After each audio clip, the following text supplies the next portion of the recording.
What's up guys, Cody here with Dangle Nation guys. Man, I'll tell you right now, today we got served up the best day I could ask for in all of the springtime of Texas. Today we're gonna be breaking down where do we find crappie as they're coming off of their spawning grounds. We're gonna be checking shallows, we're gonna be checking deep, we're gonna be checking everything. Hopefully get the boss lady on some fish guys. Y'all stick around, it should be a good one.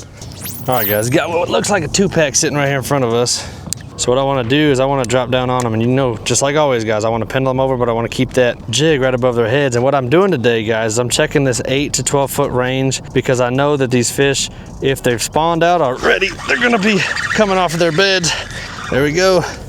They're going to be coming off of their beds. They're going to be pushing out back towards the main lake, but they're not going to be deep yet. So bada bing, bada boom. There's one for the old clicker. Now he's a little guy. That's all right. Oh my gosh, I can't get the hook out. There we go. All right. Let's get him back in there, guys. But his friend is still sitting right there, I think. Let's see. Well, there's another one over there.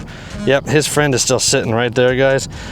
I may cast over to him. I don't know. Let's see. What do y'all think? Drop in the comment section. Should we go after him? All right, you convinced me. All right, here we go. Gotta unhook my jig first. So I'm keeping the boat into the wind. If you watched last week's video, you know we talked all about boat control and how to keep your boat in the optimal prime position to catch fish. Well, now what we're gonna do is we're gonna put all that to practice because we got floaters that are suspended right here by us. So I'm actually off just a little bit, but we may be able to make something out of it. He may see it. I think I hit him. Yeah, I think I rubbed up against him. So he's out of here. But anyways, guys, what I'm doing today is I'm checking that 8 to 15 foot depth mark because what I wanna do is I wanna find these fish that are pushing back out to the main lake. Now, there's a ton that are still in the river spawning, but fun fact, and this is one of the most controversial things on the internet, I believe, science shows that crappie can go up to 4 years without spawning. So are these post spawners or are these fish that just didn't push up to spawn? I don't know, it's hard to say. So we'll look at them as we catch them today. We'll see kind of what they're doing, how they look, if they're aggressive, if they're full of eggs, if there's not. There's another one sitting right here. Watch, let's drop over him real quick. We'll go right over his head. Oh, he saw me. He's gonna come up. He chased me for a second. Let's drop down to it again. But that fish right there, guys, he's at 8 foot, and I'm using my 7'2" outlaw crappie pole, and I'm just trying to present this jig in a way that they're gonna wanna eat it. So just keep it in motion, keep that tail in motion, go over their heads. Here we go, I'm going right by him right now. He sees it. Ooh, I don't think he liked how close I got to him. He actually took off. He is out of here, guys. So let's keep cruising, let's find another one. As luck would have it, I just found another one. So this ledge right here, so what I did is I found a point, and it's a flat off of a main lake point. There we go, guys. That's a good fish. That's a good fish, guys. There we go. There we go. So it's a flat off of a main lake point. So we have our main lake point right here, right? See that point that comes out? Well, there's a big flat out here that's all around 10, 12-ish foot deep, and these fish, they're just hanging out here, and you know, we're just dropping down, deck flipping them on them. You know how it is. If we use the scope, they don't stay in the boat. So right now the pattern seems to be floaters. So the floaters, they seem aggressive. That's 3 off this spot so far. So let's keep pushing, let's keep looking. So guys, all I'm doing is I'm going at about 3 miles an hour, 2 miles an hour. I'm scanning left and right, and I'm finding these fish just suspended out here in the water. And once I do that, I let the boat kind of get settled into its groove where it's gonna stop, you know, into the wind. And then once I do that, I get lined up with the fish. I drop down on them, and I just bloop, pluck them out of the water. This is a very live scope heavy technique. I'm not gonna lie to you, I don't know how you would do it without the scope, but you know, it is what it is. If you have live scope, you're probably watching this video, so I appreciate you being here. So let's see what we got. And look, as the boat turns, we're just gonna have to keep playing the turn and keeping this fish in line. So I have this fish right here at 22 that I want to hit. So our boat's kind of settled out now, so we're gonna cast over to him. There we go. That drop was pretty much right on the X. Now he's not a huge fish. He's probably a good sized dinner plate fish though. So let's go over his face right here and let's see what happens. We're gonna go right over his face. Ooh, I actually think I hit him. Yep, I hit him. Well, or he saw something he didn't like, because I was kind of before him, but he is taking off. But he was replaced with another one. That other one actually looks like a ball of shad. But let's cast through it real quick just to see, because casts are free, guys. Y'all know this. Casts cost $0.99. Okay, that was a ball of shad, but looks like there's another one at 35 feet. And he might be the one we just pushed off of, actually. So 35 feet's kind of out there, so I'm gonna go kind of kind of get a little bit closer to him just because I want to see what he's doing. Might be a fish, may not be a fish. It's hard to tell from this far. So let's go over that way. And okay, he's kind of swimming in a downward motion. You see this one right here? Oh, sorry. You see this one right here at 20 foot now. Let's drop down on him. Let's see what we can do right there at 20 foot. 20 foot's manageable. Y'all know me. I like my 20 foot fish. That's like, to me, that's the perfect distance to snipe crappie. Here we go. So we're going over his face. We're gonna stay above him, just like this. Come right over his face. Ooh, he didn't even move. He didn't move. So maybe he's not a crappie. Maybe he's not interested. I don't know, but we're gonna give him one more cast. And he's sitting right at 18 feet. So just a little pitch out there, nothing crazy. And you can see, guys, there's my jig. And there's the fish. Let's go over him real quick. Here we go. I'm actually gonna kind of give this one more of a dead stick presentation. I'm just gonna kind of let it drift. I'm not gonna do any movement. And he didn't react again. So while I could sit here and cast down to him until my heart's content, I just don't think he's that big of a fish. He looks kind of average from here. And one way we can tell that is that jig was about the same size as that fish. So these are key things that you got to look for when you're fishing for crappie. If that jig if the sonar is sending you back a signal that looks about the same size as your jig, it's probably a pretty small fish. Now there's obviously exceptions to that. There's times when the fish is facing you, and if the jig's facing you, obviously his sonar signal is going to be a little bit thinner and smaller. But here we go. I got a better angle, and he actually got a little bit bigger. So let's see. Let's go right over him. Let's go over him. So he might have been looking at me. He's kind of, oh, there we go. There we go, guys. So let's see. He was small at first, but he turned on me and bada bing, bada boom. He's actually a good sized fish. You gonna help us out, ma'am? You got it? You got it? Oh, mama. Oh, mama. What's your nickname? We need a nickname for you. We got Roger and Reel. What's your nickname? Mama Dangle? Oh, gosh. There we go. Got that one, guys. Got that one. So what I mean is that fish, when I saw him, let's say that y'all's view right now, let's see, your view is the sonar. That fish looked to me like he was facing us. And then I turned a little bit and I got a register like this. And then I saw, okay, that fish is bigger than I thought he was. And he was. So that sonar, if he's like this, you're gonna get a real small register. If he's like this, obviously you have more surface area. That register is gonna come back and the fish is gonna look mighty decent on camera. Let's get this one back in there. Pretty skinny, so whoop, let's get her back in the water. And it's that easy, guys. Again, just cruising 3 to 4 miles an hour, looking left and right, looking for these suspended floaters. And please, guys, pay attention to that sonar registration. At first you saw I said, he's small, but then I got beside him, cast to him, and that registration was a lot more thick. So, all right, let's keep on cruising. So these crappie, they're not gonna be moving a lot, guys. They're gonna be suspended. They're just gonna be hanging out. They're not gonna be moving that much. Look like little blobs, little footballs on the screen that aren't moving. Now, I know a lot of y'all get confused. Look at that teal. I know a lot of y'all get confused, and y'all said in the comment section, y'all get confused by the fish is moving. Keep in mind, if your boat is moving, that sonar return, that fish on the screen is gonna be coming towards you. And then when you stop, it starts to move away from you. That's you moving, not the fish. And that takes a little bit of time to get used to. I understand that. With practice and with time, you will get there. I promise you. It's not as hard as you think it is. It does take time on the water, though, and that's what you gotta do. You gotta get out here, you gotta get on the water, you gotta get some practice. So, all right, we're gonna keep cruising, keep looking, and this is all I'm doing, guys. This right here, look, as I'm driving, I'm just going left and right, and left and right.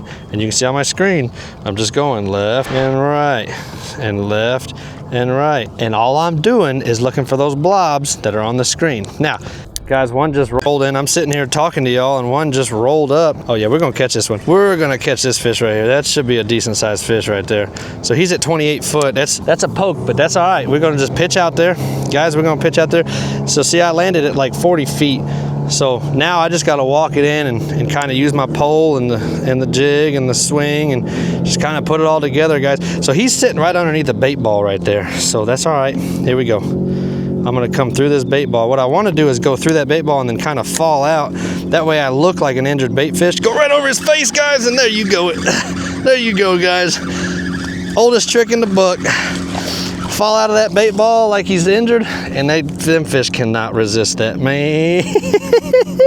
Them fish cannot resist that falling action, guys. He's a little guy, he's legal, but man, I'm telling you, if you go through a bait ball, drop below it like a dead bait fish, and then pop it, man, prepare to set the hook. All right, you may have noticed. That's right, guys. I got a new head unit.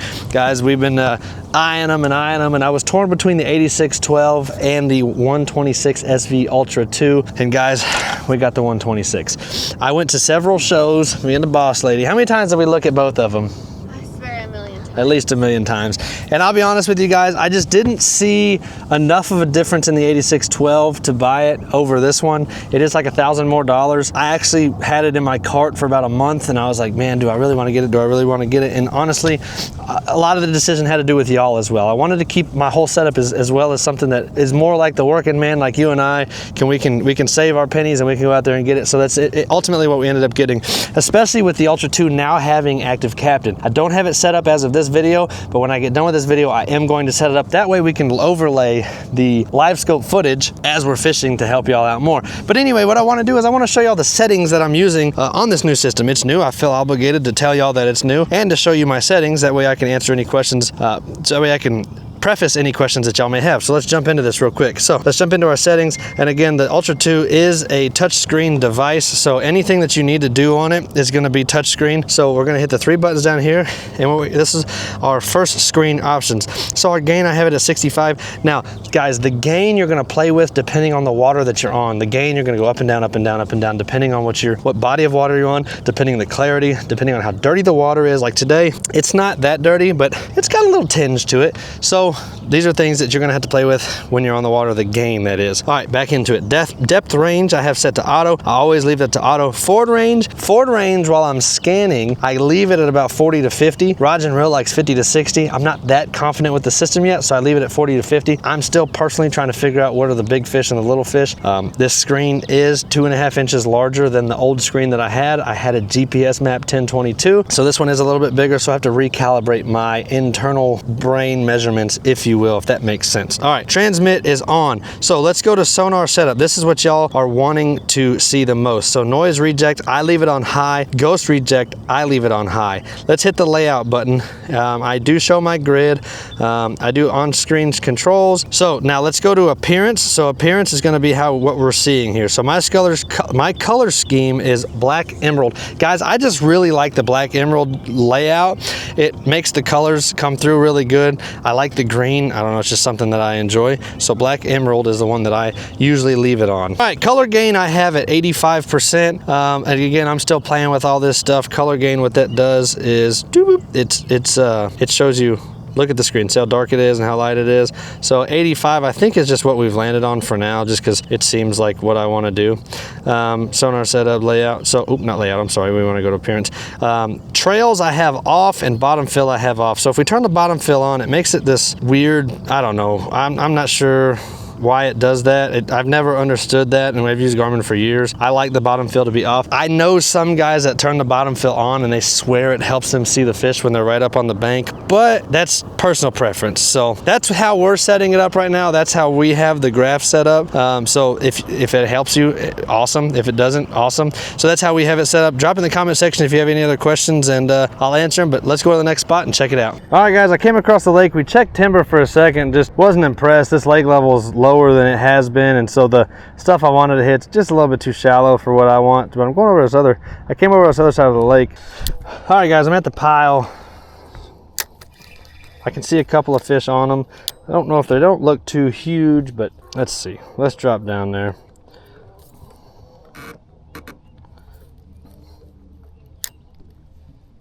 There we go, guys. Let's see what we're working with. Oh yeah, that's what I thought. Little babies, like, I don't know, 8.5, 9 inches. 8.5, 9 inch fish. But hey, tighten the line, so some are on brush. There's like 2 more down there. Ma'am. Hello. Do you approve?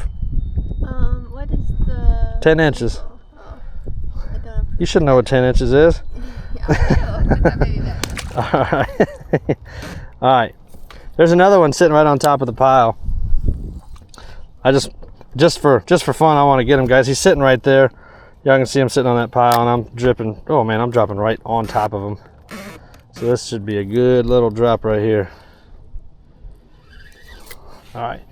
So that pile's more to our left. So what I want to do is go back one and over one. And so what it's gonna do is it's gonna pull me back and over, kind of more in line with that pile. Now the pile is 14 foot at a 45 degree from the pole, so I might have to go one more click over, but I should be good right there. Yeah, so see, he's still at 14 foot, but now it's directly in front of us, and I can get that way better drop on him. But I'm trying to hit these two fish down here at the bottom, or the one up top. Got one coming over. There we go. Oh, he hit it. He hit it. He hit it, but he didn't stick with it. There we go. There we go, guys. That's a pretty clear picture for y'all right there. Pretty clear. Here we go. Now I'm just gonna come up the side of it. And that fish is right on top, guys. That fish I want is right on top. Let's go. Let's go. Right there. Got him.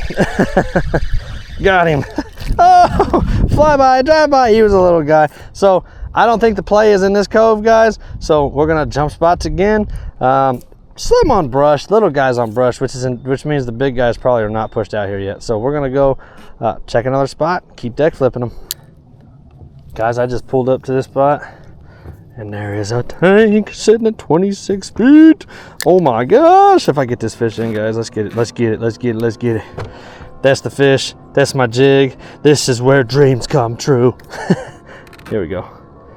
As long as this fish reacts, we should be in the money. Oh no, he didn't react. That's okay, he's sitting still. We're gonna push up to that fish, guys. That's the one that we want, guys. Look at that fish. Look at that fish. Woo!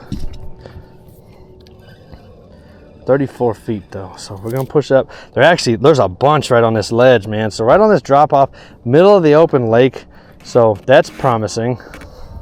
Let's pitch out to him. As long as nothing moves him, we should have a fighting chance here, guys. As long as nothing moves him, to include myself. And so this is when control really comes into play. Here we go. So we're gonna drop right over him. And guys, I'm gonna stay right over his head. Right over his head. Here we go.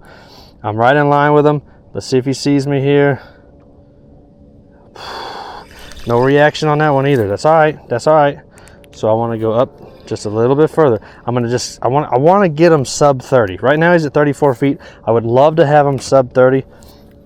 That way I can just doink, drop on him. And guys, this fish looks freaking dandy.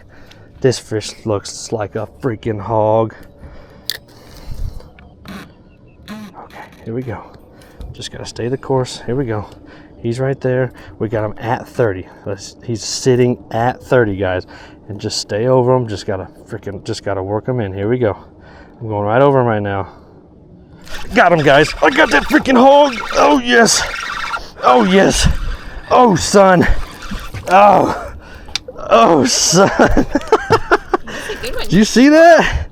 Sorry. Oh man. You kidding me? That's pretty good. Woo!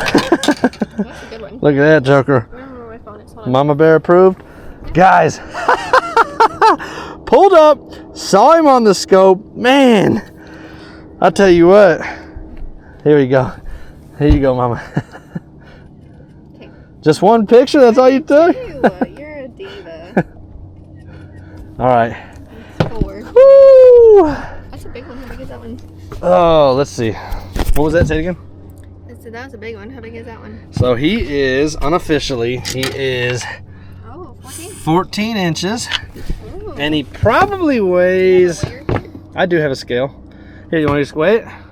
Yeah. He probably weighs, you can put it on me, he probably weighs 1.25 pounds. Oh, I lost my phone. I'm going to say 1.2-ish. There we go.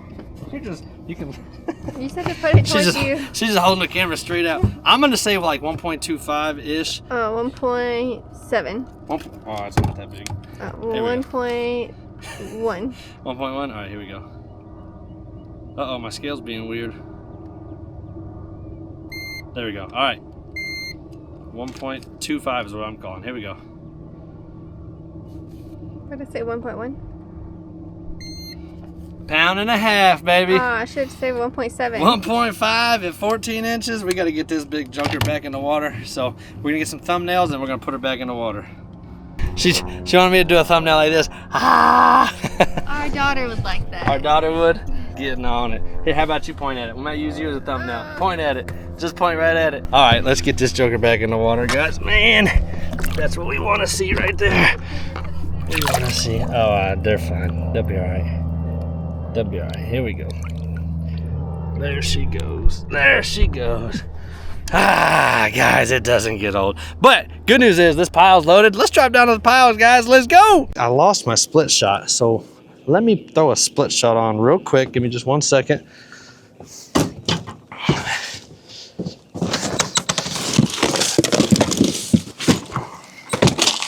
So I'm gonna go with the number 7 available at danglenationoutdoors.com. Y'all can pick up everything that we use there, except for this beauty queen. What's up, girl? Hello. Put that split shot on. And the reason, guys, the reason I throw that split shot on there is for 2 reasons. First reason is that jig will fall slower than that weight will. So it'll get down, that weight will stop, and then that jig will swing around. And that swing is usually when we hit it. The other reason is we push out to a little bit deeper water, and I want to get down to the fish a little bit faster. So that's the only reasons I put split shots on there. So we're dropping back down on this ledge right here. And guys, it just looks juicy. Guys, it just looks like it ought to hold some good fish. And normally in the middle of summer it does. This is a good ambush point for these fish. They'll sit here on the backside of this jig, on the backside of this ledge. Let's see what this one's doing here. Let's see what this one's doing. Okay, so he didn't bite, but he saw me. He's aware that I'm in the area. Now I'm gonna go up this ledge. So guys, I'm coming up this ledge right here, and I just wanna see if anything's gonna come out and get aggressive with me, because that's what we want to see. We want to see what level of aggression these fish are at, kind of see how they're feeling, what they're doing. There we go. That's no slaunch either, boys. That's no slaunch either. Holy cow. Oh yeah, that's why. Big old white bass. Big old white bass. So I saw it. I told you it was a fish, just didn't know what kind of fish it was. Oh man. Good eater. Good eater right there. Oh, wait, he's got the 2. Is that a hybrid? I think that is a hybrid, people. There we go. Woo! Little baby hybrid, if that's a hybrid. I don't know. I'll look it up, put it in the comment section. All right, so here we go.